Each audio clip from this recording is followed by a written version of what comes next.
मैंने इन्हें मना किया था कि तुझे तार मत भेजे। कैसी बातें कर रही है माँ? मुझे जो अभी आपके साथ होना चाहिए था और मैं तुझे वहीं होना चाहिए जहां तू था। मुस्लिम लीग को इस वक्त तेरी जरूरत है बेटा। मुस्लिम लीग को तुझ जैसे जवानों की जरूरत है, दिन रात जरूरत है। कहाँ थे? यहीं पे। भैया आप? तुम यहाँ क्या कर रही हो? वो मैं भैया मैं रशीदा खाला को वो दवाई देने आई थी। उनका बेटा आ गया है। तुम्हें यहाँ रुकने की कोई जरूरत नहीं है। चलो मेरे साथ। देखो सुरैया, मैं हूं कांग्रेस का और वो है मुस्लिम लीग का। अगर कल को मुल्क का बंटवारा हुआ तो तुम किसका साथ दोगे? खुद ही घर उजाड़ते हैं, खुद ही आबाद करते हैं। खूब कारोबार है भाई। अरे क्या पहेलियां बुझवा रहे हो? कुछ नहीं दीदी, आजकल मुस्लिम लीग के खिलाफ काफी बातें हो रही है ना, इसीलिए जिक्र कर रहे हैं। तुम हसन से कुछ नहीं कहोगी, बल्कि आज के बाद तुम्हारा उसे मिलना जुलना और उसके घर जाना भी बंद है। मेरा महका है और मैं तुम्हारा शौहर। मेरे घर की औरतों को क्यों बहका रहे हो? सलीम, एक मिनट बीबी, मुझे बात करने दीजिए इससे। भले सारे जमाने की औरतों को बाहर ले आओ, लेकिन मेरे घर की औरत पर्दा नहीं छोड़ेगी। मैं खुदा ना खास्ता पर्दा खत्म करने को तो नहीं कह रहा। आपने भैया को ऐसा क्या कह दिया कि उन्होंने सुरैया खाला को यहाँ आने से मना कर दिया?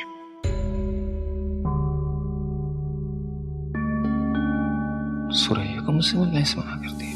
तुम्हारे गांधी जी तो कहते थे कि नाइंसाफी को खामोशी से बर्दाश्त नहीं करना चाहिए, आश्कारा होना चाहिए, चाहे उसके बदले मौत ही क्यों ना आ जाए। तो ठीक है, जाओ मारो और मरो, लेकिन आज से मेरे घर आना तुम्हारा बंद है, समझ आई?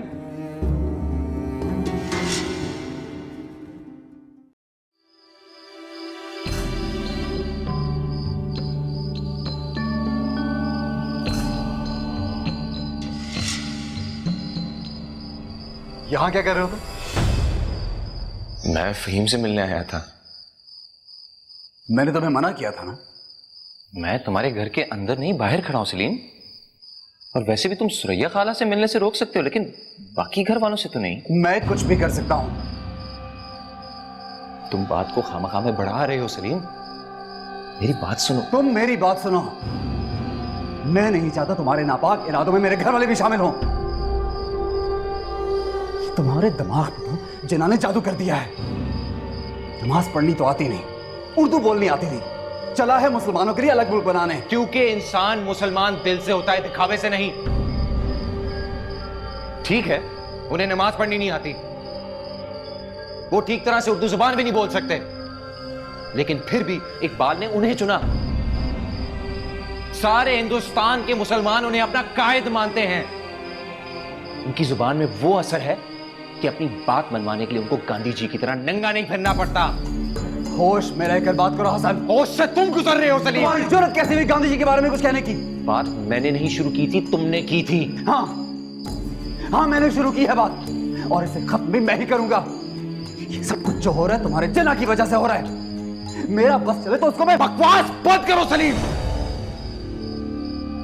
अब तुम्हारे मुंह से उनके खिलाफ एक लफ्ज भी निकला तो मैं तुम्हारा गला घोंट दूंगा। क्या बोला तू? क्या करेगा तू? है मैंने कहा कि अब से तुम्हारे या इनके मुंह से कोई भी लफ्ज उनके खिलाफ निकला तो मैं तुम लोगों का गला घोंट दूंगा। साले, तू बचेगा तो गला घोटेगा ना। या अल्लाह, ये कैसी आवाजें आ रही? अरे फहीम, देख कर आओ।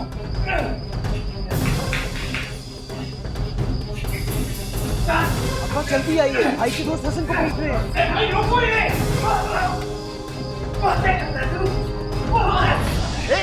छोड़ो छोड़ो इसे, छोड़ो, वरना एक एक की धुलाई कर दूंगा। बेहुदा इंसान,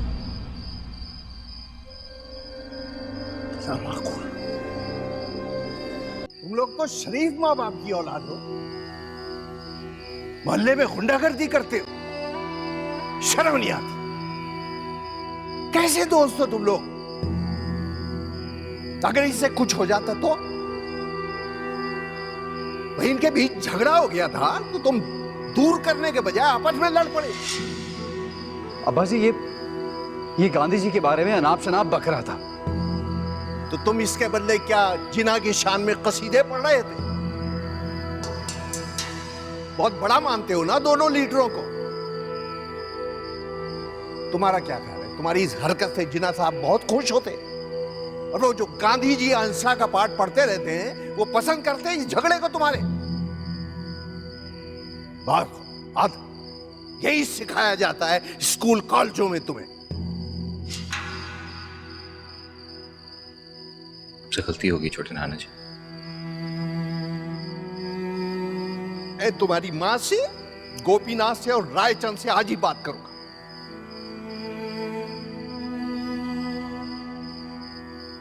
और सलीम मियां, शादी के बाद तुम्हारे तो बहुत पर निकल आए हैं, तुमसे तो मैं बाद में निपटूंगा। नहीं नहीं नाना जी, अगर बात बढ़ी तो शहर के अंदर बलवा हो सकता है। कुछ ऐसा नहीं होगा। कलकत्ते में छोटे छोटे वाकयात की वजह से मामला तूल पकड़ गया था। अगर बात हाथ से निकल गई तो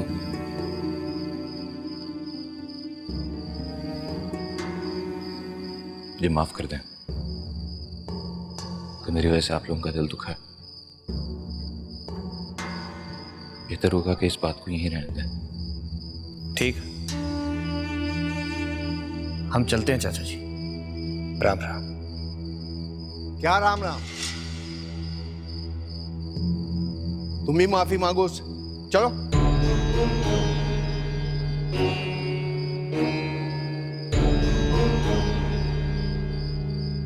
जी, माफी चाहता हूं।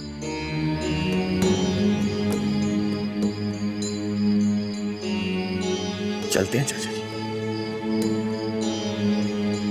कल चलो तुम लोगों को छोड़ के।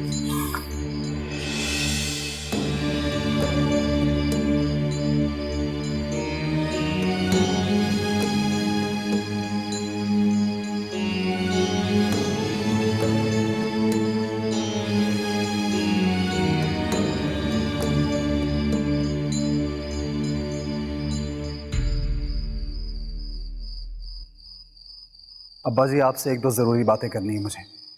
मगर मुझे तुमसे कोई बात नहीं करनी। तुमने मेरा सर शर्म से झुका दिया है। तुमने अपनी बीवी का भी ना सोचा। उसी का सोच के तो इतनी सख्ती बरती है मैंने। मैं आपकी औलाद हूं अब्बा जी, कभी कोई गलत हरकत नहीं करूंगा। हसन को तुमने अपने दोस्तों से पिटवाया, इससे ज्यादा गलत हरकत क्या हो सकती है? अगर वो समझदार ना होता और अपनी मां से कह देता तो तुम जानते हो खानदान में क्या कुछ नहीं होता। और तुमने सुरैया का मैके जाना बंद कर दिया। मुझे शर्म आती है तुम्हें अपना बेटा कहते हुए।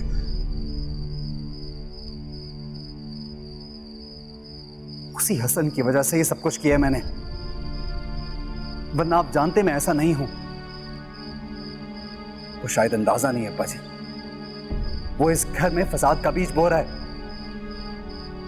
पहले फहीम, फिर बीबी, फिर बानो, और अब आप भी उसी की बातों में आ रहे हैं। क्या हो गया आपका बाजी? उससे अपने मामू से तो बात होती नहीं है, इतनी जरूरत तो उसकी है नहीं, बस इस घर में बैठ के तकरीरें करता है वो। उसने कभी ये नहीं सोचा कि अगर आपके हिंदू और सिखों दोस्तों ने ये बातें सुन ली तो क्या हो सकता है। हमेशा से कांग्रेस ही थे अब्बा जी, क्या हो गया आपको? लाला जी से आपकी इतनी दोस्ती है कि बेधड़क आपने उनके बेटे को डांट दिया, और अब आप इन पारियों की बातों में आके उन्हें अपना दुश्मन समझ रहे हैं। नहीं, मैं किसी को अपना दुश्मन नहीं समझता। मैं बस रहने दीजिए अब्बा जी, रहने दीजिए। हसन की बातें सुन सुन के बड़ा हुआ हूं मैं। उसकी हर बात अच्छी और मेरी हर बात बुरी। वो इंजीनियर बन रहा है, इसलिए वो कुछ गलत भी करेगा तो वो बिल्कुल ठीक होगा। और मैं, मेरी बात पे कोई ध्यान नहीं देता, क्योंकि मैंने इंटर से आगे पढ़ाई नहीं की इसलिए। ऐसा नहीं है सलीम, ऐसा नहीं है। अगर ऐसी बात नहीं है तो फिर अपने इस बेटे पे भरोसा कीजिए बस।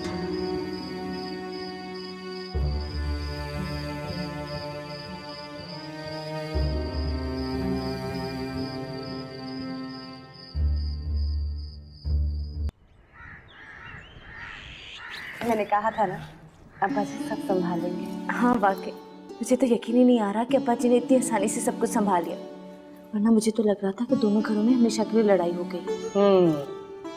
और अगर ऐसा हो जाता तो तुम्हारा क्या बनता बन्नो? अभी आप भी ना हर वक्त मुझे छेड़ती रहती, लेकिन मुझे यकीन नहीं आ रहा कि आज हम मुस्लिम लीग के जलसे में जा रहे हैं। और मुझे यकीन नहीं आ रहा कि मैं हसन और बाजी रशीदा से मिल सकती। किससे मिल सकती हो?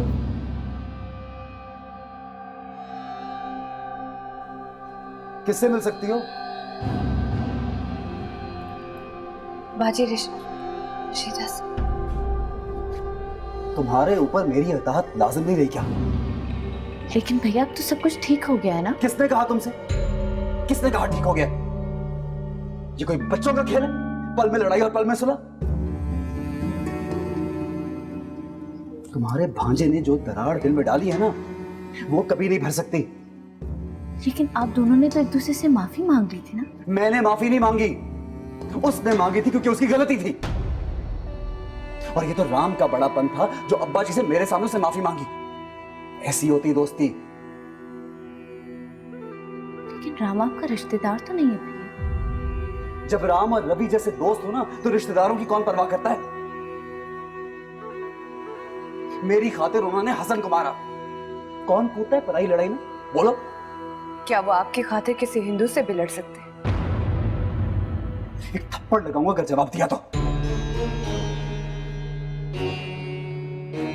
और तुम भी सुन लो, अगर आइंदा तुमने मुस्लिम लीग का नाम भी लिया ना, तो मुझसे बुरा कोई नहीं होगा। बड़ा पीछे।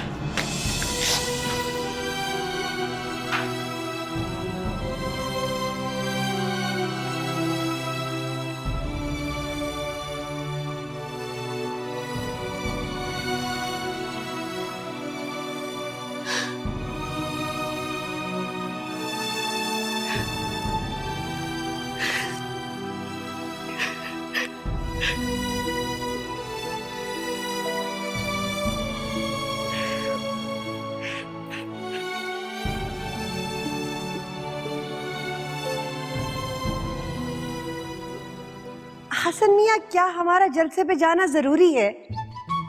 भाई हसन मियाँ, आपने बताया नहीं कितना वक्त लगेगा? 2 घंटे तो लगेंगे। 2 घंटे? अच्छा, खाना वाना तो खिलाते हैं ना लीगी? नहीं मामी, बल्कि जो भी खाना आता है हम उसे कलकत्ते भिजवा देते हैं। हाय मैं मर गई, तो 2 घंटे भूखा बैठना होगा। रशीदा के पेट में दर्द ना होती तो वो खताइयाँ वताइयाँ ही बना लेती रात को। नहीं, वो खताइयाँ तो नहीं, लेकिन मैंने आपके लिए हलवा और रोटी रख ली है। आपको बहुत पसंद है ना? हाँ पसंद तो है। अब एहसान मत करना हम पे। नहीं नहीं, खाएंगे तो सब ही ना, सिर्फ मैं अकेली तो नहीं खाऊंगी ना। जी। सालिया क्यों नहीं आई अभी तक? सालिया, उसे कहा भी था कि जल्दी आ जाए, जरा पूछो, क्योंकि ये कितनी देर से आई बैठी है सारा काम काज छोड़ के। अरे नहीं, ऐसे कोई बात नहीं। अरे बात तो है, एक तो सुरैया बनाओ सिंगार में इतना वक्त लगाती है। अच्छा, वो सुरैया के यहाँ से कोई खुशखबरी आई? कोई दाई को दिखाता ना? हसन बेटा जाओ, पता तो करो क्यों इतनी देर लगा रहे हैं। जाओ। जी अम्मी।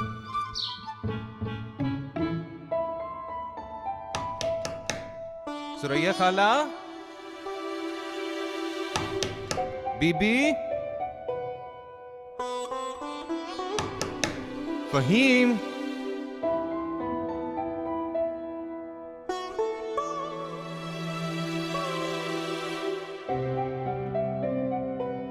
सुरैया खाला,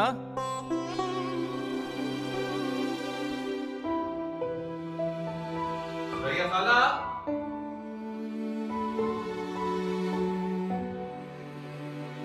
सुरैया खाला, सुरैया खाला,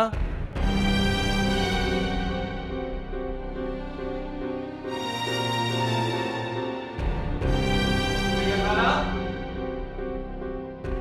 बीबी,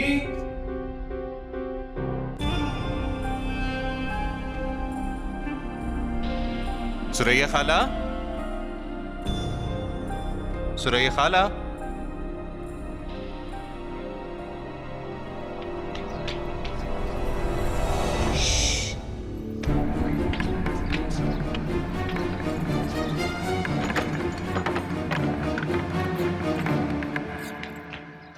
आप चुपके से पिछले वाले दरवाजे से चले जाइए। तुम मुझे यहाँ ये बता। चुप, कोई सुन लेगा। और अगर किसी ने देख लिया तो? कोई नहीं देखेगा, सबके लूला ले रहे हैं। आप बस जाइए। लेकिन मैं तुम लोग को लेने आया हूं। याद नहीं आज जलसा है? हाँ, याद है, लेकिन हम लोग नहीं जा रहे।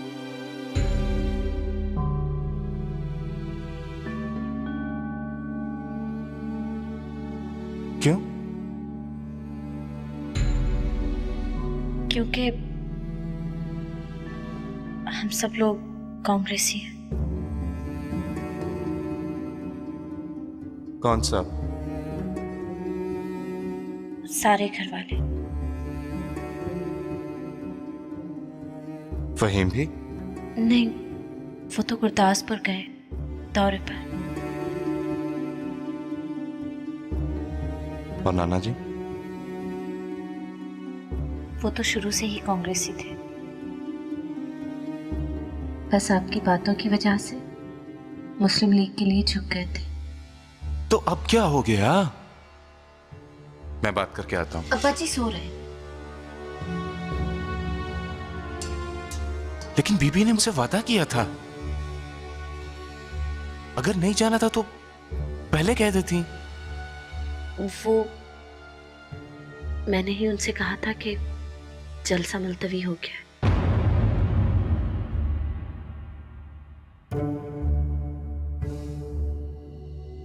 तुमने ये सलीम की वजह से किया।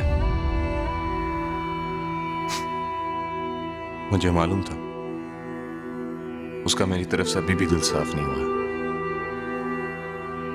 मैं वही करूंगी जो भैया मुझे कहेंगे। अब्बा जी और बीबी के बाद उन्हीं की खुशी मेरे लिए सबसे ज्यादा मुकद्दम है।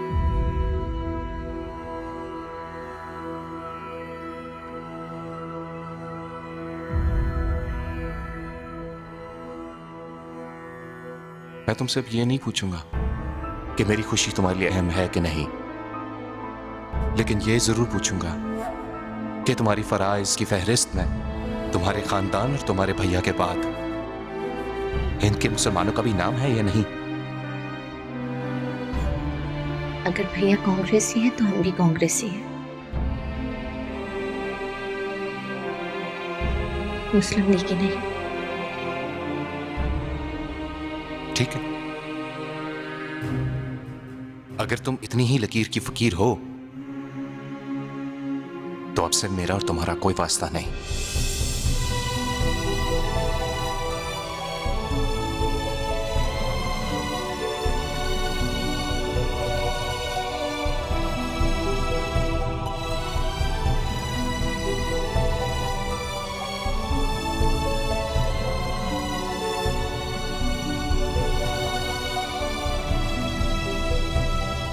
उफो, एक तो ये बुर्का पहना के बिठा दिया। अरे कहाँ रह गया तुम्हारा बेटा? सुना था कॉलेज जाके बड़े होशियार हो जाते हैं बच्चे। आ गए फिर? चलिए। क्या वो लोग नहीं आए? नहीं, वो नहीं आ रहे। भाई टांगा इंतजार करे, आप लोग चलें। हाँ चलो, बहुत देर हो गई, बस टांगा बाहर खड़ा है, चलो। बताओ तो सही, वो लोग क्यों नहीं आ रहे?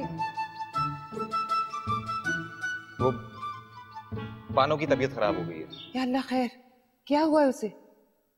दिमाग पे बुखार चढ़ गया, हज़यान बकरी है। अच्छा तो फिर ऐसा है कि तुम लोग चले जाओ और मैं उसकी तीमारदारी को चली जाती हूँ। नहीं मुमानी जान, छूत की बीमारी आपको लग जाएगी। अच्छा चलिए चलिए चलिए, आप हाँ, सब चलिए। चलो चलो चलो चलो हारिस, चलो जल्दी करो, जल्दी जल्दी चलो।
क्या हुआ है यहाँ?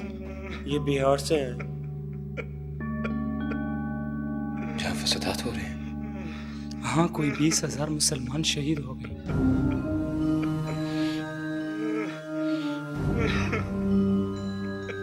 ये गठरी में क्या है?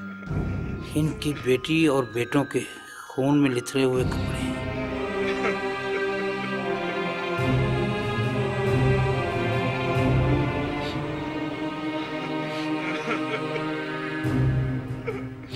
इनके गांव तलहाड़ा में तो एक मुसलमान को मार डाला। सिर्फ वो बच गए जो नौकरी के लिए दूसरे शहरों में थे। यहाँ बड़े जलसे का एहतमाम कर रहे हैं हम लोग, ताकि अपनी आवाज लोगों तक पहुंचा सके। जब तक ये यहाँ पे इनका इंतजाम मेरे घर पे कर देना।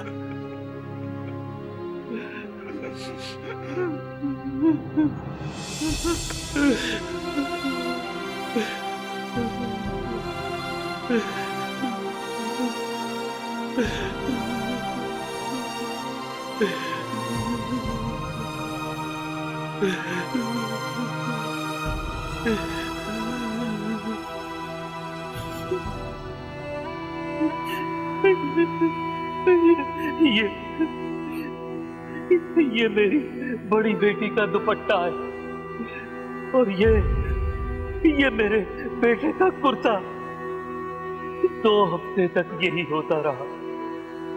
पटना, मंगीर, आरा, सब जगह पर हिंदुओं ने मुसलमानों को गाजर मूली की तरह काटा।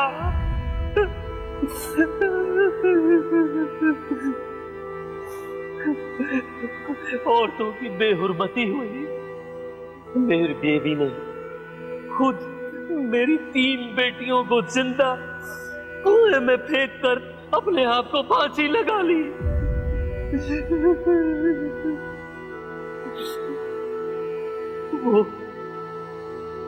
वो मुझे मुर्दा समझ के छोड़ गए। कुएं लाशों से भर गए। मेरे 2 ही बेटे थे। मैंने उनकी लाशों को टुकड़ों में तब्दील होते अपनी आंखों से देखा।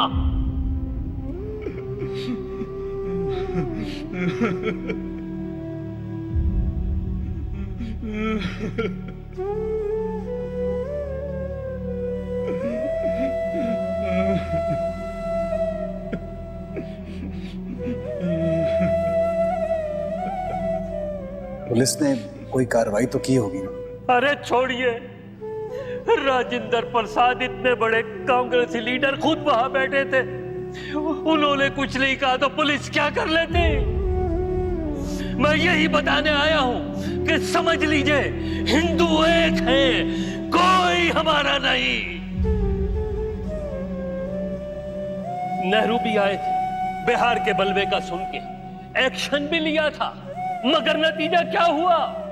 उन्हीं के लोगों ने उन्हीं के गले में जूतियों के हार पहनाए। ये बड़े बड़े हिंदू लीडर हमारे लिए कुछ नहीं कर सकते।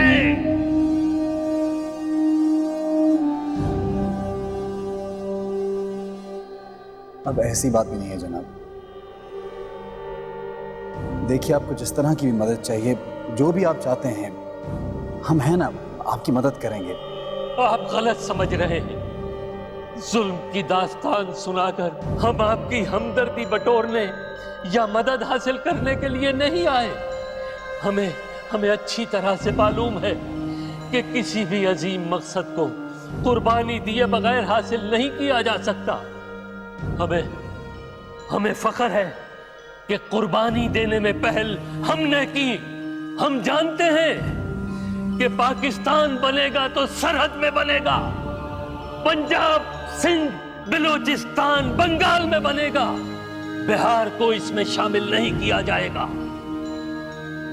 हम जानते हैं कि पाकिस्तान बनने के बाद हम गैर महफूज होंगे। जिन जिन इलाकों में मुसलमानों की अक्सरियत है, उन मुसलमानों से ज्यादा हम हिंदू की ज़हनियत को जानते हैं। लेकिन हमारे लिए यही बहुत बड़ी बात है कि पाकिस्तान बनने के बाद मुसलमानों की एक बहुत बड़ी अक्सरियत महफूज हो जाएगी। इस तस्कीन के एहसास के आगे कोई कुर्बानी मानी नहीं रखती।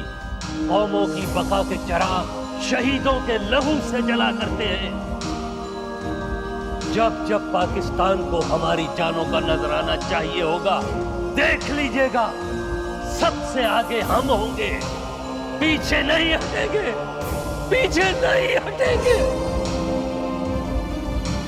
पीछे नहीं हटेंगे।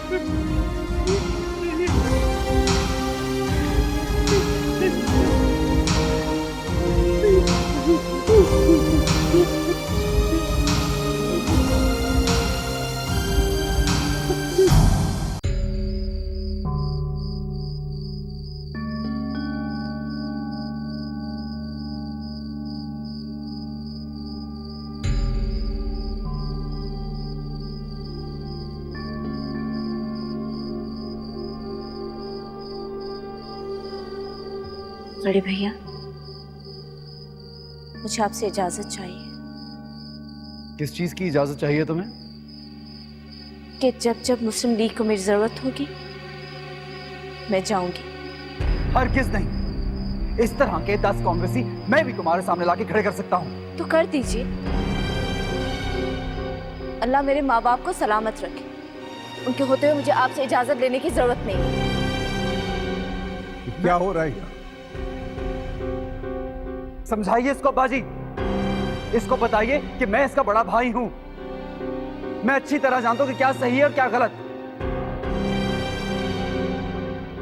ये मेरा साथ देगी या उसके? मैं सिर्फ अपने जमीर के रास्ते पे चलना चाहती हूँ अब्बा जी। मुझे मत रोके, वरना मैं सारी जिंदगी इन जैसे पाकिस्तान के नाम पे मर मिटने वालों का सामना नहीं कर पाऊंगी। मैं जानती हूँ बीबी की इतनी हिम्मत नहीं कि मुझे इजाजत दे सके, इसलिए आपसे इजाजत मांग रही। मुझे इस वक्त हमारी मिल्लत को एक एक शख्स की कुर्बानी की जरूरत है, तो हम क्यों पीछे रह जाए? मुझे मत रोके, मुझे इजाजत दे। मेरी तरफ से तुम्हें इजाजत है बेटी।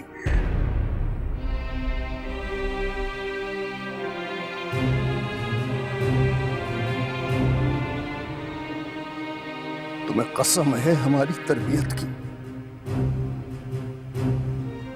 जब जब जरूरत पड़े पलट कर हमारी तरफ ना देखना, कर जाना। जो एक मुसलमान मर्द या औरत दीन के लिए कर सकता है, कर जाना बेटी।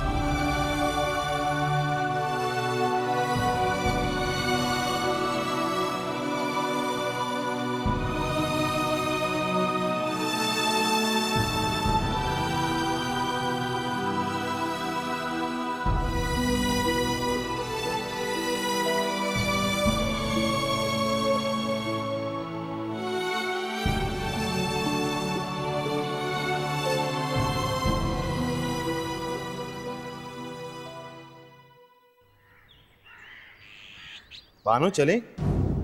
अभी आई छोटे भैया।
सब ठीक हो जाएगा।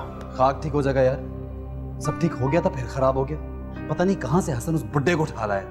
होगा कोई नौटंकी यार, बहुत फिरते हैं यहाँ वहाँ। अच्छा भला अब्बा जी कांग्रेस की तरफ वापस आए थे फिर बदल गए। मियां, हम तो कहते हैं सारा किया जरा ससुरे हसन का है, तो हाथ लगाते हैं साले को ठीक हो जाएगा। सोचिएगा इस बारे में। इतनी जल्दी ठीक होने वाला नहीं है वो ऐसा है कि जितना पिटेगा ना उतना ही जोश मारेगा वो। मेरी तो समझ में ये बात नहीं आती कि हिंदुस्तान के टुकड़े होते ये लोग देख कैसे सकते हैं। आखिर ऐसा भी क्या जोश चढ़ा है पाकिस्तान बनाने का कि सदियों की दोस्ती भूल गए। बिल्कुल ठीक कह रहे हो तुम। यार तुम्हें क्या बताऊं, मुझे कितनी शर्मिंदगी होती है। दफ्तर में बाजारों में सब लोग समझते हैं कि मेरे घर वाले मुस्लिम लीगी हैं। नाक कटवा दी उन्होंने मेरी। और तो और राजेंद्र और बलवंत मुझसे बातें नहीं करते। अरे उसकी फिक्र तुम मत करो, मैं समझा दूंगा। सलीम मियां, आप जरा अपनी धर्मपत्नी भी सख्ती कीजिए, देखिएगा सब ठीक हो जाएगा। क्या सख्ती करोगे यार? कह तो दिए, और क्या करूं? समझाने से कुछ नहीं होता भाई। हम मर्दों की शान है औरतों पे हाथ उठाना। सबके सामने 2 हाथ लगा दो, फिर देखना क्या होता है। क्या होगा यार? क्या होगा? एक को मारोगे सबको चेतावनी मिल जाएगी, और अगर सब डर के ना बैठ गए तो मेरा नाम बदल देना। सही बता रहा हूं। आओ, कुछ तो करना ही पड़ा। या अल्लाह, मुझे हिम्मत देना कि मैं इस इम्तिहान में पूरी उतरूं। ये तो बहुत छोटा इम्तिहान है। मेरे जैसी मेरे मुल्क की कितनी ही औरतों ने इससे बड़े बड़े इम्तिहान दिए। कितनी बेबस हूं मैं। तो मेरी नीयत जानता है। मैं अपने मैके की दूरी तो बर्दाश्त कर सकती, लेकिन गलत सोच में अपने शौहर का साथ कैसे दूं? मेरा बस चले तो मैं अपनी जिंदगी, मालो दौलत अपने मुल्क के मुसलमानों पे निछावर कर दूं। लेकिन तू जानता है मैं मजबूर हूं। या अल्लाह, इन्हें सीधा रास्ता दिखा और मुझे भी कोई तरीका समझा कि मैं अपने फराइज का पास रखते हुए पाकिस्तान के काम आ सकूं।